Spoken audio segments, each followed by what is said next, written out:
like I say, it's the best job in the world, or it's the worst job in the world. And what makes it the best job in the world are the people you're working with, who said he was forced to book with me because his sister told him she would never talk to him again if he didn't. You know, as you get older, you shrink. You're watching Shift Happens Beyond the Boxes, where we take a look at the inner workings of the moving industry. Hey guys, Jason Bergenske here with Shift Happens Beyond the Boxes. Today, I got Larry O'Toole, president and founder of Gentle Giant Moving. Thank you so much for being on here, Larry. You're welcome. Happy to be here. Yeah. So we did the webinar yesterday for the Legends Retreat where Larry was on there. And I kind of told him, we had a bunch of people on there, but you know, I've kind of followed Gentle Giants for a very long time. My grandparents started a moving company back in the 60s. So I grew up, I was born in the 80s. But I grew up with moving. I grew up in the warehouse and pushing dollies around and causing havoc pretty much in the warehouse. But when I came into the business mid 2000s, I started off in the truck and stuff. But when I came into a management role, you really start doing research on other moving companies that you want to be like, and moving companies you want to have strong brands like and stuff. And Gentle Giants, which wasn't in our market. I don't know. I know you guys are in Florida now. You have in Fort Lauderdale, I guess, right? Right. Yeah. Pompano Beach. Yeah, Pompano, which we're in Central Florida. We serviced all of Florida, but Gentle Giants popped up all over. And I was very fascinated by your guys' brand, the amount of athletes you guys have, and the just type of crews that Gentle Giants seem to have compared to other moving companies. You know, a lot of moving companies, they got a lot of rough guys.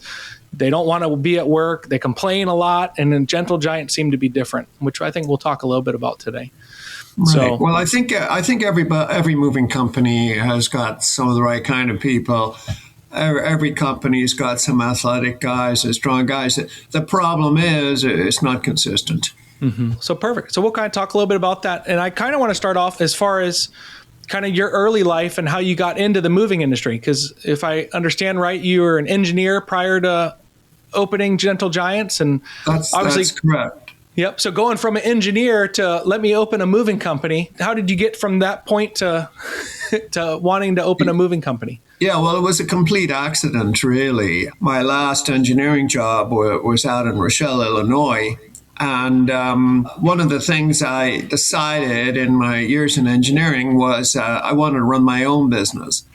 So I came back to Boston with that plan. And actually, a buddy of mine from college, we had developed a product and we were going to, figure out a way to manufacture it and market it. Obviously, when you do that, you don't have any income coming in for quite a while. So I had to do two things. One was figure out a really cheap living arrangement. The other was to find a way to make enough money to pay for, rent and food and transportation without digging into my savings, because I had saved money up with the idea that I would start a business.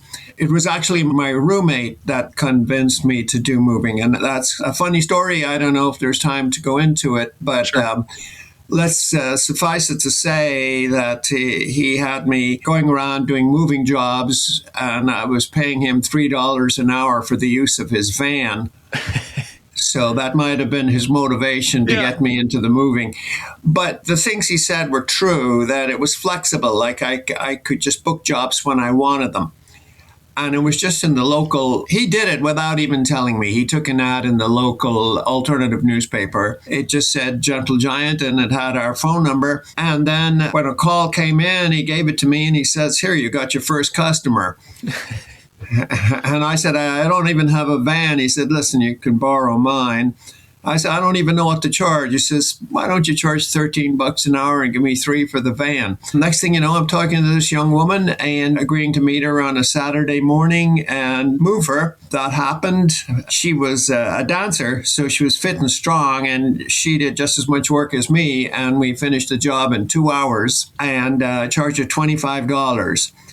And since that day, I've moved her 6 more times. And the last time was in 2012, and it was 12,500. So that just shows you what a customer for life is all about. 25 to whatever. So, Yeah. but anyway, doing this and people were spreading my name around, I really didn't even have to get any more advertising. People started asking me to do bigger jobs. I had made a friend in the neighborhood who had a license and a truck, one truck moving company. And I asked him if I booked a job, if I could do it with him. He agreed to do that. He wanted me to work with him on his jobs too. But I solved that problem by when he needed me, if I wasn't available, I'd send a friend. So that's the way things were for a while. And the thing that really, really resonated with me was just how appreciative people were. I mean, here I was from Ireland, and I'm seeing these Americans. They're not acting like I moved them. They're acting like I saved their child from drowning. And I'm figuring, what is the big deal? It turns out that the big deal, in most cases, was that before I showed up to do the move, they were terrified because they'd either had a horrible experience in the past or they'd heard horror stories. Now, there still are some bad moving companies out there, but I think the landscape today, it's a lot better. You see a lot more decent moving companies than back then. I mean, they were terrible. But I kept hearing these awful stories. The movers showed up, loaded their things, and said they'd meet them at their new home, except for one problem. They never showed up. So when they called the police, the truck was found abandoned and all their stuff was gone. It was a franchise. I'm not going to mention it, but this guy had got this franchise. He'd hired a couple of guys that knew how to move, but obviously were thieves. And that's what happened. And I think that's what made me decide to maybe forget about engineering and start a moving company. I figured I could do better than that. Plus, my buddy that I was working with, his wife had a baby and he took a full-time job. So that was kind of annoying. So I decided to change directions. One of the first things I did was go around and meet the owners of these other moving companies. And I had seen their movers. I'd heard about them. Now, there was a couple that were pretty good, but most of them were pretty bad. Mm-hmm. And I wanted to meet who are these people that are sending out these terrible moving crews. So I go to where their location was, tap on the door, which was usually half open, and say, hey, my name's Larry, and I'm thinking of starting a moving company. Do you mind if I pick your brain? I wasn't expecting a warm welcome. I thought people would tell me to get lost. But the truth is that in every single case, it was, hey, buddy, come on in, have a cup of coffee, sit down. Every single person was really nice. And it's one of the things I've found over the years. People in the moving industry tend to be nice people. I mean, you get into it because you're not afraid of hard work. People starting these moving companies, they didn't start them with the idea of having terrible service. They probably had the best of intentions. But everybody that I asked, and this is even the good moving companies, when I would say, what's the biggest challenge to running a moving company? Everybody said the same thing, finding good help. Mm-hmm. Now, having observed their crews in action, I realized why they couldn't find good help. It was because, of course, there's plenty of good people out there.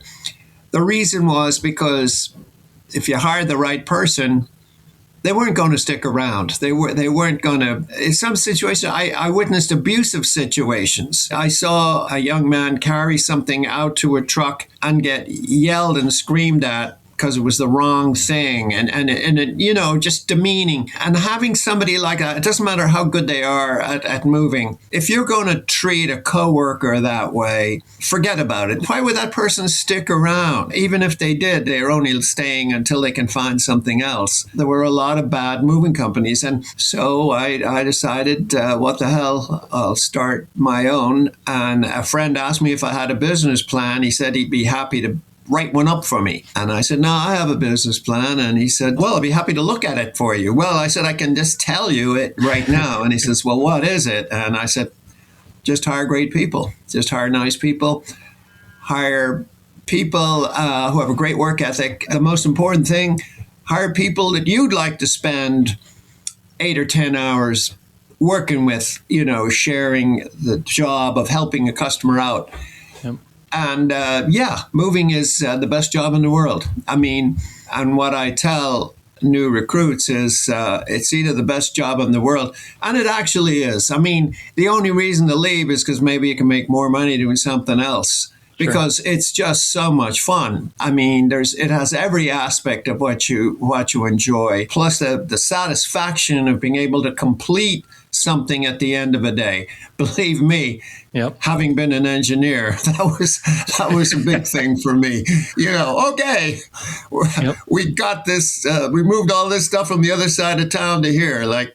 As opposed to going home as an engineer wondering, what the hell did I accomplish today? You know, because you're sort of halfway through a project, you know. Anyway, like I say, it's the best job in the world, or it's the worst job in the world. And what makes it the best job in the world are the people you're working with. And what makes it the worst job in the world are the people you're working with. I mean, some moving jobs are easy and some are hard. But if you're in a really hard, challenging job and you're with the right people, you really are having a good time. I mean, it feels great to solve problems on the fly, you know, and to take care of people. But what makes it the worst job in the world are the people you're working with. So it's the same thing. And if you're working with the wrong kind of people, you know, I got to tell you that 4 or 5 times in the early days when I was trying to start, when I would hire somebody, try them out, and obviously if it's not going to work out, you tell them graciously at the end of the day, I don't think this is a good fit for you, and that's all fine. But like I said, there were 4 or 5 times when I either showed them where the subway stop was or called them a cab. I say, by the way, that's for you. And here's $20 or 30 or whatever, you know. And then even though we believe in being honest with the customer, I would tell a little white lie and tell the customer that they had a family emergency and they had to leave. So I'd have to move everything by myself. And of course, I always had a piano board and some straps, so didn't matter what it was. You could move it. I could move anything all by myself. I even moved a grand piano by myself. Well, I did that a few times, but I even did it once up a staircase. Here's a word from one of our sponsors. Running a moving company can be a challenge, especially when it comes to staffing during peak seasons. That's where Lion's Den booking service comes in. We understand the unique needs of moving companies and offer a solution that makes staffing easy and efficient. With Lion's Den, you gain access to a network of reliable professionals ready to assist you at a moment's notice. Our pay-per-minute model allows for flexible scheduling, so you only pay for the time you use. Let us do the hunting, booking, selling for you. And with dedicated support from our team, help is always just a click away. Sign up now and enjoy a 25% discount for the first 3 months of service. Take advantage of this exclusive offer to streamline your operations and maximize your profitability. Join Lion's Den booking service today and revolutionize the way you manage your moving business. You're a big guy, aren't you, Larry? How tall are you? Well, I used to be 6'6". 6'6". I mean, it's tall. I'm 6'3", 6'4", and you know, I'm taller than most. So 6'6", that is very tall. Yeah, well, you know, as you get older, you shrink. But so you were the original Gentle Giant, and so that's right. What did you come up with the name, or that was your friend that came up with the name? That was my roommate. That was your roommate. That was the story I was going to tell you. So there was a party. My roommate's girlfriend asked me to dance. Yep. And I'm dancing with her, and I say, "Hey, Mimi, why aren't you dancing with Hugh?" And she said, "Well, I love to dance, and you just can't get him on the dance floor. He's too shy or whatever." So that was it. She wanted to dance, and she asked me to dance. So I said, "Oh, well, I'll get him out here." And she said, "Can't be done. I've tried everything. You can't get him on the dance floor." I said, "You wait right here, and he will join you." So she's out there looking quizzical, and I came up behind him, picked him up, carried him out there, and danced him in front of her. And I was actually swinging him from side to side. And people started a slow clap. And he was a good sport about it. Yeah. Obviously, I'm sure I wasn't able to do it for long. Yeah. But as soon as I put him down, he stayed out there. And kept dancing. And the next day he said to me, "You know, it wasn't just that you picked me up. I didn't feel like a dead body being dragged around. He said, it felt comfortable, like I was paragliding. You know who you are? You're the gentle giant. And he said, that's the name of your moving company. So that's where it came from. That's my unbelievable. Roommate, and who's it's still such a great friend of mine. Yeah. It was such a strong brand now. And that's the origin of the story, which is really neat. Right. Yep. And you're originally from Ireland. When did you? That's correct. You were born in Ireland? Yes. Yeah. When did you? How old were you when you moved to the U.S.? I was 15, actually. Okay. My father was recruited to teach at Boston University, and they moved the family over here. But I would go back to Ireland every summer. Yep. As with the rest of my family. Yep. And you still have some family over there? Yeah, I go every year. Every year. To Ireland. Very neat. Yeah. So when did you, so obviously that's kind of the origin story of when Gentle Giant started. When did you realize that it was something? Like, when did you realize, like, this was not just using your buddy's van and doing this, like, we're going to turn this into a full business. I'm going to buy trucks. I'm going to need office space. Like, how long was that period that you hit that? Well, I knew early on, even before I officially started, that I was on to something. I think one incident that really brought it home to me was a woman called me to book a move. I explained to her that I was busy that day and couldn't do it. She actually started to cry. Oh, my. So, that makes you think you got something going here. Yeah. But yeah, it was the phone just going off the hook. Yeah. I'd move somebody. It was a lot easier back then because, like, there were a lot of bad moving companies, like I say. Yep. So I'd move somebody, and before you know it, you'd have moved everybody that they worked with and moved their families. And, I remember moving a guy who said he was forced to book with me because his sister told him she would never talk to him again if he didn't. That's good advertising there. That's pretty good market.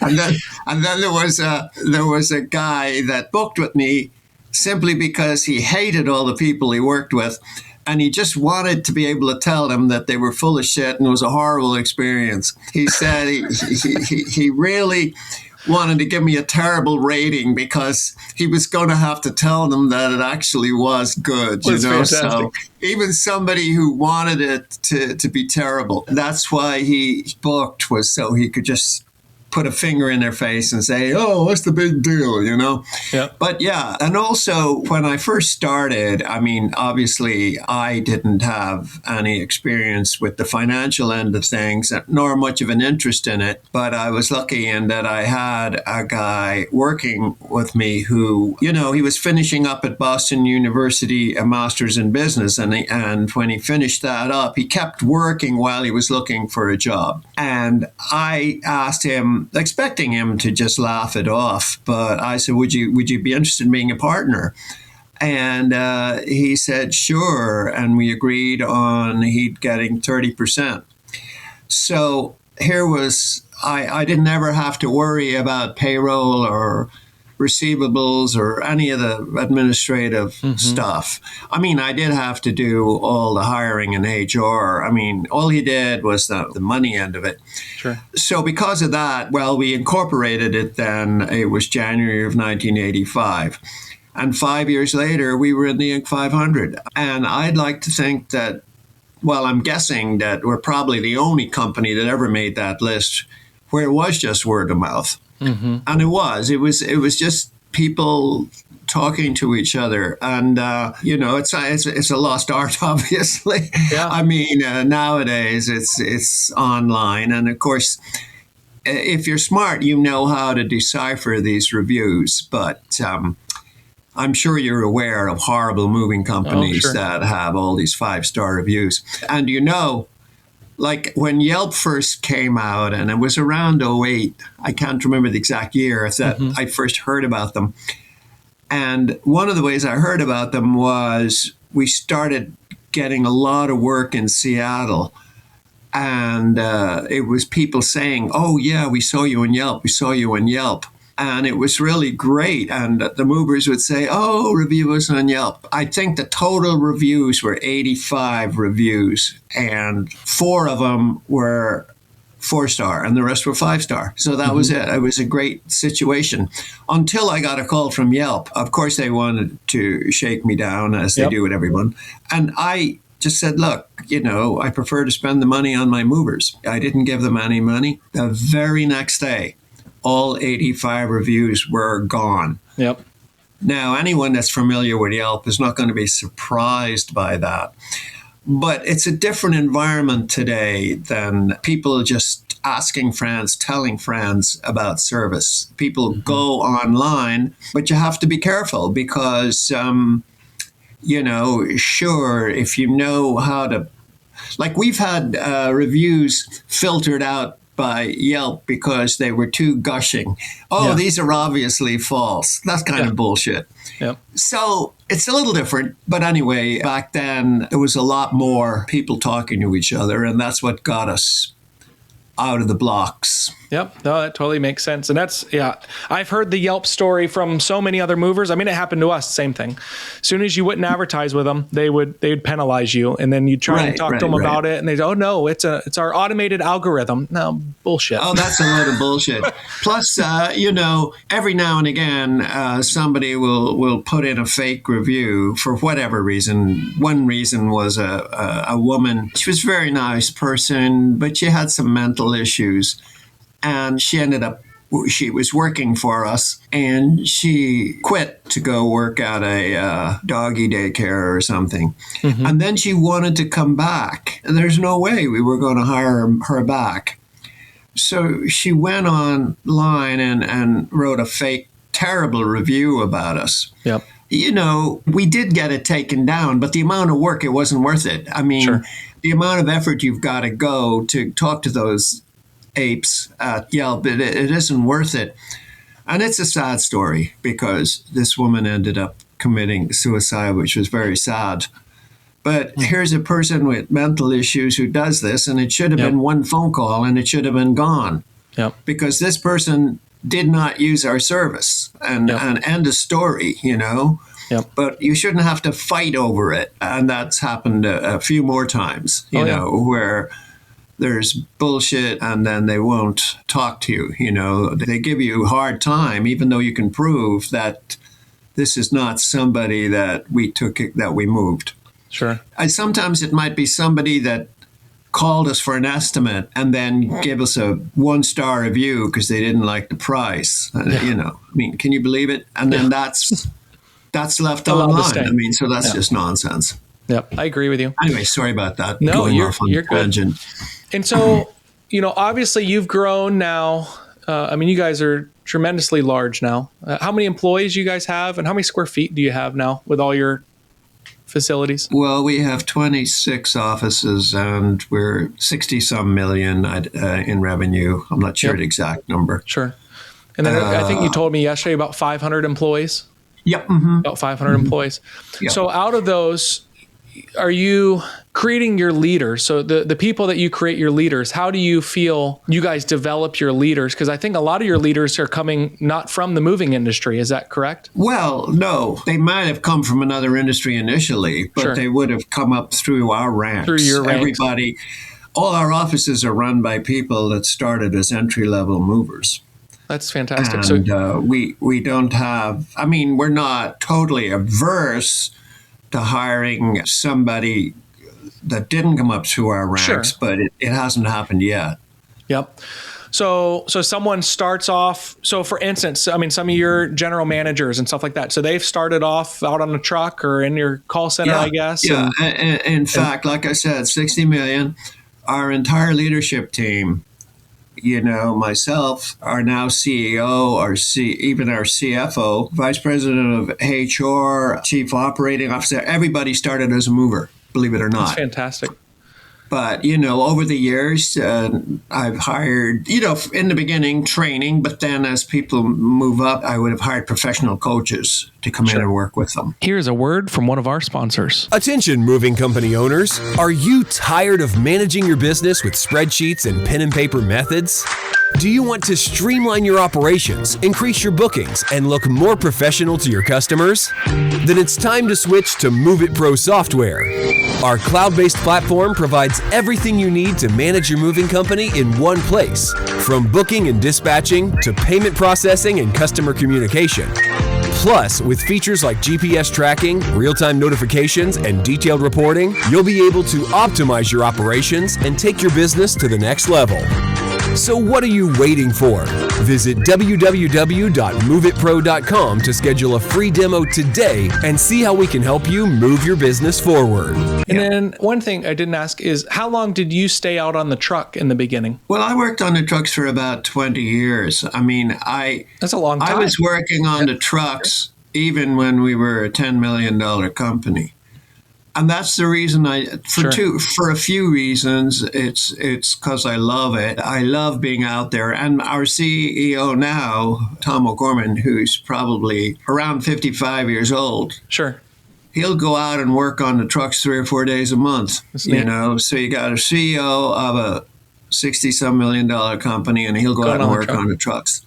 Yep. And I think it sends a message to everybody, but he loves to do it too. So you get a lot of pleasure out of it. How long has he been with you? He's been with me for 32 years.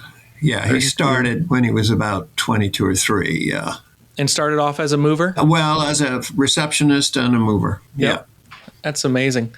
Yeah. I mean, it's really neat. And I think it tells all of your other employees too that there's a future for them if they stay with Gentle Giant, which I think is huge.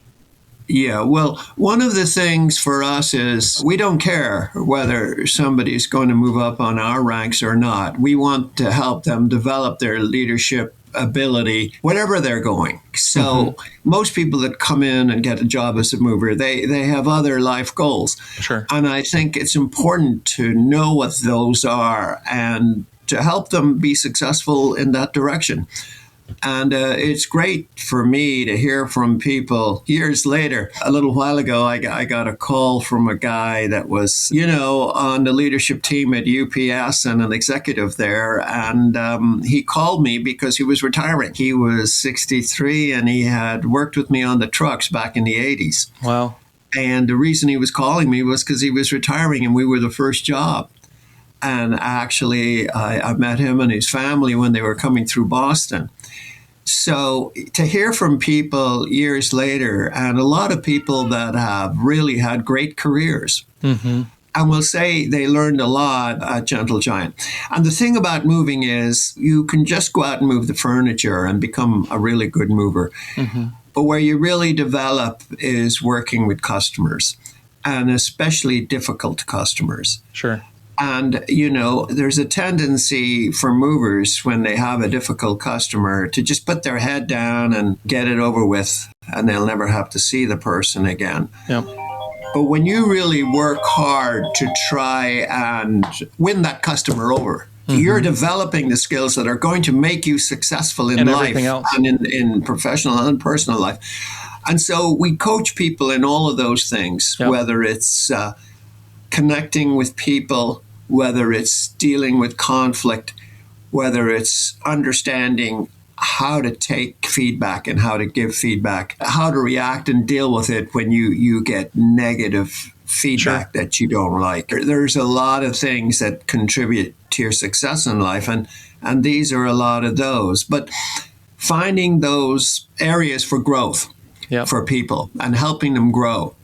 And looking at everybody the same way, because you never know who's going to stick around. A lot of people that have moved up in our company had no intention of staying in the moving industry, but here they are. Yep. And it's neat. I pulled up, that's why I was looking over here on your guys' website, all the athletes that you guys have had work for you over the years that have gone to the Olympics, World Championships. I mean, that's unbelievable. I mean, it's a big list. And I think, well, word spreads around that it's a good place to work if you're training for an event, because we'll be flexible with our schedule, and you can work when you want to work, and you can take time off whenever you want. Well, and you're making money while you're working out, which, I mean, moving is one of the Right. we would get, and I remember when we had, our company was called J&J Metro. And when we had it, we would get guys that would come that you would think would be unbelievable movers because they'd be ripped. They'd be real muscular. Yeah. Real jacked up, and they'd go out there for a couple of days and they'd be hurting so bad because they didn't really, moving. You use every muscle that you use every muscle that you're not used to using, even if you're in the gym all the time. You just, it's different. I remember somebody got a guy from the gym to come in, and so I took him out on his first day, and he said to me at one point, "Have you seen that air conditioner? Oh my God, that's huge." I mean, it was a massive air conditioner. Uh-huh. But anyway, I just made my business that there was a back staircase, and I made it my business to take it down and put it in the truck. And then I said, "We've got everything now." He said, "Yeah, but there's that air conditioner." And we go in and they go, "Oh, it was in this room." "Oh, I got that."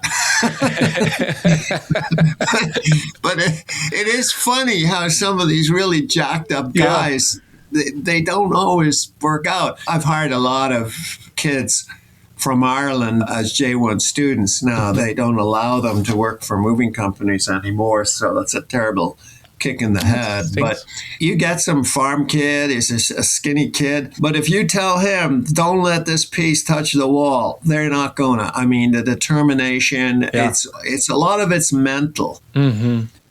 It is. But it reminds me of a funny story. One of the guys, a really jacked guy, but he was also a great mover. And I remember doing this move down Com Avenue. There's this big full-length mirror, and he's carrying the stuff, and he says to the customer, "Where did you get the picture of the Greek god?"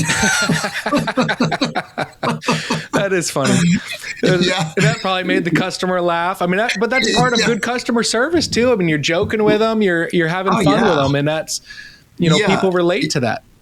A great example of that is this customer that had these mannequins, and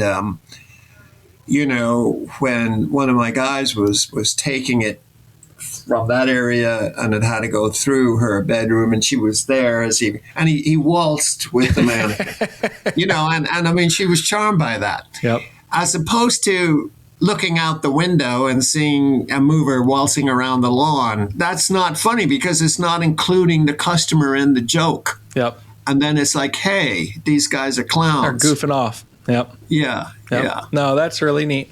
How do you, one thing that I feel like would have just been very hard as you scaled was keeping the culture as tight knit as you have done, which you've been very successful.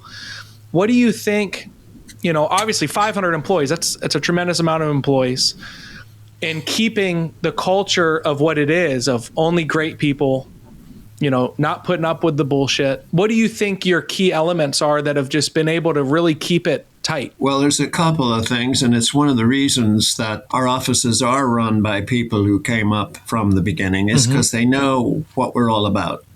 They know what's expected of us. And so the other thing is myself and Tom O'Gorman, we go and visit every office every year and spend time with them. Years ago, I haven't done it in a long time, but I would even have time to go out and on jobs with some guys in different cities, and just show up and help them.